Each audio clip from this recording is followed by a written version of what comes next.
मित्रों नमस्कार। 19 जुलाई 2024 के बीपीसी टीआरई 3 में गणित के सवालों का हल देख रहे थे हम लोग। पहले भाग में हमने 71 से लेकर 80 तक के क्वेश्चन को देखा था। आगे के क्वेश्चन की ओर हम लोग बढ़ रहे हैं। तो ये सेट जे का है, आप मिला सकते हैं अपना आंसर।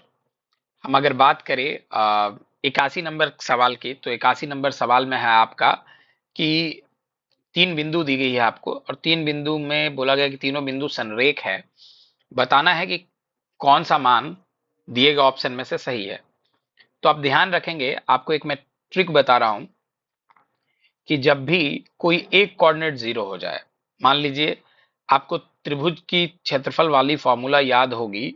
उसमें आपने देखा होगा कि इसके तीन जो निर्देशांक होते हैं, तीन वर्टेक्स के जो निर्देशांक होते हैं, x1 कॉमा x2 मान लिया जाए, सॉरी x1 कॉमा y1 मान लिया जाए पहला निर्देशांक को, x1 कॉमा y1, और दूसरे को अगर हम मान ले x2 कॉमा y2, और तीसरे को अगर हम मान ले x3 कॉमा y3, और इसमें से कोई एक आपको जीरो दे दे, कोई एक जीरो दे दे।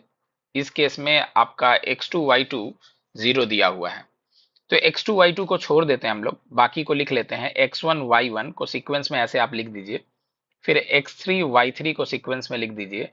आपको करना क्या है, आपको बस तिरछा तिरछी गुना करना है। तिरछा तिरछी गुना करेंगे आप, और अपनी मर्जी से बीच में एक माइनस का साइन लगा देंगे। अपनी मर्जी से बीच में एक माइनस का साइन लगा देंगे, यानी x1 y3 माइनस क्या हो जाएगा x3 y1। अगर आप इसको इस्तेमाल करेंगे, अगर एक कोई मान जीरो हो, जैसे कि यहाँ पे 0 0 ये वाला है, तो आपको डायरेक्ट अगर संरेख बिंदु दिया हो और उनके बीच संबंध निकालना हो कोऑर्डिनेट के बीच, तो आप ये तरीका इस्तेमाल कर सकते हैं। आपको यहाँ दिखाई देगा कि x1 क्या है आपका, एक है, और y3 क्या है, y3 में आपको दिखाई देगा b है, बीच में माइनस का साइन लगाना है। फिर x3 क्या है, x3 आपके पास a है, और y1 क्या है आपके पास 2 है। तो अगर आप इसको मल्टीप्लाई करेंगे तो b बराबर क्या आने वाला है, b बराबर -2a आपके माइनस में है, और चूंकि संरेख बिंदु है इसलिए इसका मान क्या होता है, जीरो के बराबर होता है। तो b -2a बराबर आपका जीरो हो गया, यानी b बराबर क्या हो गया, 2a हो गया। b बराबर 2a किसी ऑप्शन में है, b बराबर 2a आपका ऑप्शन बी है। करेक्ट ऑप्शन आपका इसका क्या होने वाला है, बी होने वाला है। बढ़ते हैं अगले प्रश्न की ओर। अगला प्रश्न 82 नंबर का प्रश्न है कि एक टैंक सिलेंडर के आकार का बना है, जिसमें एक सिरे पर एक अर्ध गोलाकार गड्ढा है। बेलन की ऊंचाई आपको दी गई है और उसकी त्रिज्या भी दी गई है, तो टैंक का कुल सतह क्षेत्रफल निकालना है। देखिए मैं ये एक बेलन बना दे रहा हूं, बेलन पर एक गोलाकार गड्ढा भी बना दे रहा हूं। आपको प्रश्न है कि ये टैंक है, तो टैंक है यानी ऊपर में ये सिरा खुला हुआ है, ये सिरा क्या है, खुला है, और नीचे वाला सिरा जो है वो एक अर्धगोले से बंद है, यानी अर्धगोलाकार गड्ढा बना हुआ है। तो बोल रहा है कि ऐसे स्थिति में आपको इसका पृष्ठ क्षेत्रफल बताना है। तो इसमें दी गई है कि त्रिज्या को अगर मान लीजिए r हम मान ले, और ऊंचाई को अगर h मान ले, तो आप देखेंगे कि इसमें हमको बेलन का वक्र पृष्ठ क्षेत्रफल की जरूरत पड़ेगी। बेलन के वक्र पृष्ठ क्षेत्रफल की जरूरत पड़ेगी, जो कि होता है 2 पाई आर एच, और प्लस अर्धगोले का पृष्ठीय क्षेत्रफल की जरूरत पड़ेगी, जो होता है 2 पाई आर स्क्वायर। अगर आप इसको हल करेंगे तो हल करने पर आप कॉमन ले पाएंगे, 2 पाई आर को कॉमन ले पाएंगे, यहां से बचेगा h और यहां से बचेगा r, यानी हम लिख सकते हैं r प्लस एच। आप देखेंगे कि डायरेक्ट ये वही फॉर्मूला आ गया जो टोटल सरफेस एरिया होता था, कुल पृष्ठ क्षेत्रफल होता था किसका, सिलेंडर का, वही फॉर्मूला है, इसमें कोई अंतर नहीं है। यानी इससे कोई फर्क नहीं पड़ता कि अर्धगोला नीचे जुड़ गया है, इससे कोई फर्क नहीं पड़ रहा है। यानी कुल पृष्ठ क्षेत्रफल की अगर हम गणना कर ले तो हमारा प्रश्न का क्या होने वाला है, उत्तर आ जाएगा। तो अब इसमें अगर मान को अगर हम बैठा दें, जो कि हमारा मान है उसको अगर हम पुट कर दे, तो मान हमारा क्या क्या है। सबसे पहले तो हमारा मान दिया गया है आपको, तो टू रहने देते हैं, टू को टू रहने देते हैं, और पाई की वैल्यू आपकी कितनी होती है, 22/7, और आर कितना दिया हुआ है आपको, 30 सेंटीमीटर। और फिर क्या है, आर प्लस एच लेना है। तो ध्यान देंगे एच की वैल्यू तो आपको दे दी गई है 1.45 मीटर में दिया हुआ है, सेंटीमीटर में आप बदलेंगे तो 145 सेंटीमीटर ये आ जाएगा। तो अगर हम यहाँ आर प्लस एच की बात कर ले तो 30 प्लस करना पड़ेगा हम लोगों को 145, और इसकी हल अगर हम करें तो हल करने के बाद आप जब गुना भाग करेंगे तो इसका रिजल्ट जो आएगा वो आप गुना भाग करने के बाद इसका जो रिजल्ट आपको मिलेगा वो 3300 कितना मिलने वाला, सेंटीमीटर स्क्वायर। लेकिन ऑप्शन जो हमारा वो सेंटीमीटर स्क्वायर में नहीं है, फलतः अगर हम इसको मीटर स्क्वायर में बदले तो क्या हो जाने वाला है, मीटर स्क्वायर में अगर हम बदले तो क्या हो जाएगा, तो 4 अंक के बाद डेसिमल बैठेगा तो 1 2 3 4, यानी क्या आने वाला है 3.3 मीटर स्क्वायर, यानी करेक्ट ऑप्शन आपका होता है डी। बढ़ते हैं अगले प्रश्न की ओर। अगला प्रश्न है 83 नंबर कि 10 सेंटीमीटर भुजा वाले एक वर्ग में अंकित किए जा सकने वाले वृत्त का क्षेत्रफल बताइए। तो 10 सेंटीमीटर भुजा वाला एक वृत्त है, सॉरी वर्ग है, 10 सेंटीमीटर भुजा वाला एक वर्ग है जिसको हमने बना दिया। अब इसके अंदर एक वृत्त बनेगा, तो इसके अंदर एक वृत्त कुछ ऐसा बनेगा। तो ये जो वृत्त बनेगा आपका, आपके वृत्त का जो व्यास होगा वो वर्ग के भुजा के बराबर होगा। तो वर्ग की भुजा आपको दी गई है, वर्ग की भुजा दी गई है। चित्र थोड़ा और अच्छा बना ले, थोड़ा चित्र को अच्छे से बना ले हम जरा, है ना, चित्र को थोड़ा बेहतर बना लेते हैं। एक वर्ग है, वर्ग के अंदर एक वृत्त बनाया जा रहा है। तो वृत्त आपको चित्र में दिख रहा होगा कि जो वृत्त है बन रहा है उसकी जो व्यास होगी, वृत्त जो बन रहा है उसका जो व्यास होगा वो बिल्कुल भुजा के बराबर होगा। तो अगर भुजा ए है तो व्यास भी ए होगा, यानी अगर त्रिज्या की बात की जाए तो ये a/2 हो जाएगा। अब प्रश्न में दिया हुआ कि a का मान 10 है, मतलब r का मान कितना होने वाला है, 5 सेंटीमीटर होने वाला है, क्योंकि सेंटीमीटर में दिया गया है। और आपको पता है कि वृत्त की जो क्षेत्रफल होती है वो होती है पाई आर स्क्वायर, और पाई को पाई ही क्वेश्चन में ऑप्शन के हिसाब से पाई ही रहने देना है। आर स्क्वायर यानी 5 का स्क्वायर, यानी आपको मल्टीप्लाई करना पड़ेगा 25 से, यानी 25 पाई, और चूंकि सेंटीमीटर में है इसलिए सेंटीमीटर स्क्वायर। तो प्रश्न का सही उत्तर है ऑप्शन ए। बढ़ते अगले प्रश्न की ओर। अगला प्रश्न है कि अक्षित द्वारा 10,000 रुपए की राशि 2 वर्ष के लिए 10% चक्रवृद्धि ब्याज पर उधार ली जाती है। 2 वर्ष के अंत में उसे भुगतान किया जाने वाला चक्रवृद्धि ब्याज, यानी ब्याज आपको बताना है, फिर राशि यानी अमाउंट बताना है। तो ऐसा करते हैं कि ए निकाल लेते, तो आपको पता होगा कि ए निकालने के लिए कुछ नहीं करना, सिंपल परसेंटेज का कॉन्सेप्ट है कि 10,000 रुपया इसने लिया है और 10% का चक्रवृद्धि ब्याज है, मतलब 110/100 गुने 110/100 अगर हम कर दे तो इससे आपका अमाउंट आ जाएगा। इससे आपका क्या आ जाने वाला है, अमाउंट आ जाने वाला है। तो आप देखेंगे 2 जीरो से क्या होने वाला है, 2 जीरो कैंसिल हो गया, फिर 2 जीरो से 2 जीरो कैंसिल हो गया, तो 110 गुने 110, तो यानी 11 का वर्ग आपको याद होगा, तो 11 का वर्ग होता है 121, और एक जीरो ये वाली और एक जीरो ये वाली, यानी कुल 2 जीरो बैठेंगे। तो अमाउंट जो है आपका क्या आने वाला है, 12,100। तो अगर सीआई की बात कर ले तो सीआई का मान जो निकलेगा वो 12,100 में से अगर हम 10,000 को घटा दे तो काम आपका होने वाला है, तो 2,100 रुपया जो है वो सीआई आने वाला है। हालांकि इस क्वेश्चन में आपसे चक्रवृद्धि ब्याज पहले पूछा है और राशि बाद में पूछा है, जबकि ऑप्शन में आप सी में देखेंगे कि अमाउंट पहले दिया हुआ है और चक्रवृद्धि ब्याज बाद में दिया हुआ है। तो मे बी इसका आंसर ये सी दे, लेकिन हो सकता है बोर्ड इसको ई भी बोल दे। क्यों बोल सकता है, क्योंकि ये उलट के इसने दे दिया है।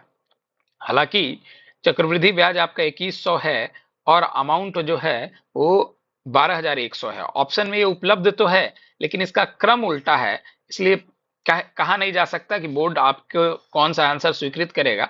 लेकिन अगर गणना के आधार पर की जाए तो ऑप्शन सी सही है, भले उसका क्रम आगे पीछे है। बढ़ते हैं अगले प्रश्न की ओर। अगला प्रश्न आपका क्वेश्चन नंबर 85 है। 85 नंबर सवाल में क्या कहा हुआ है कि एक एक्सप्रेशन दिया गया और बोल रहा है कि ये 8 से विभाज्य है, मतलब इससे 8 से भाग लगाने पर पूर्ण विभाजित हो जा रहा है। तो नीचे 5 ऑप्शन दिए गए, इनमें से आपको चुनकर बताना है। तो 8 से विभाज्य है, तो चलिए जरा हम इसमें पहले एक सम संख्या रख दे। तो सम संख्या n, सबसे छोटी संख्या 2 है, तो 2 + 1 2 प्लस 1 और वर्ग है तो वर्ग कर दीजिए, घटा दीजिए 1 को, तो 2 1 क्या हो गया 3, और 3 का वर्ग होता है 9, 9 में से 1 घटा दे तो आने वाला है 8, जो कि 8 से भाग लग ही जाएगा एक बार में। अब अगर हम n के जगह 4 रख दे, n के जगह 4 रख दे तो 4 प्लस 1 का वर्ग और घटाओ 1, तो 4 का 4 1 5 होता है 25, और 25 में से 1 कम कर दे अगर तो 24 आ जाएगा, और 24 भी 8 से क्या है पूर्ण विभाजित होने वाला है 3। यानी ये बात तो सही है कि सम संख्या पर ये बात फिट हो रहा है, इसलिए करेक्ट ऑप्शन आपका प्रश्न का क्या है, डी। बढ़ते अगले प्रश्न की ओर। अगला प्रश्न है कि यदि अल्फा बीटा द्विघात समीकरण नीचे दिया गया है तो आपसे पूछा गया है कि 1/अल्फा प्लस 1/बीटा का मान निकालिए। तो आप देख पाएंगे इसका जब हम एलसीएम लेंगे तो अल्फा इंटू बीटा आएगा, और बीटा प्लस अल्फा आएगा या अल्फा प्लस बीटा आएगा। तो आपको पता होगा कि सम ऑफ जीरोज यानी मूलों का योग क्या होता है, तो माइनस बी बटा ए होता है, जबकि गुणनफल क्या होता है, तो सी बटा ए होता है। आप स्पष्ट रूप से देख पाएंगे कि अगर हम इसकी बात करें तो ये कैंसिल हो सकता है, ए से ए कट जाएगा, तो आपका क्या बचने वाला है, माइनस बी बटा ए बचने वाला है। तो माइनस बी यानी बी का चिन्ह चेंज कर दीजिए, तो बी 3 है तो 3 के आगे माइनस लगा दीजिए तो -3, और ए क्या है, सॉरी सी, सी क्या है, यहाँ पे गलती से ए लिखा गया है, ए नहीं बल्कि क्या होने वाला है आपका सी होने वाला है, ए नहीं बल्कि सी होगा, सी। तो यहाँ पे सी क्या है, 7 है, तो सी 7 है, तो यानी आपका कौन सा ऑप्शन मैच कर रहा है, तो ऑप्शन ए मैच आपका कर रहा है, यानी प्रश्न का सही उत्तर क्या है, ऑप्शन ए। बढ़ते हैं 87वां प्रश्न पे।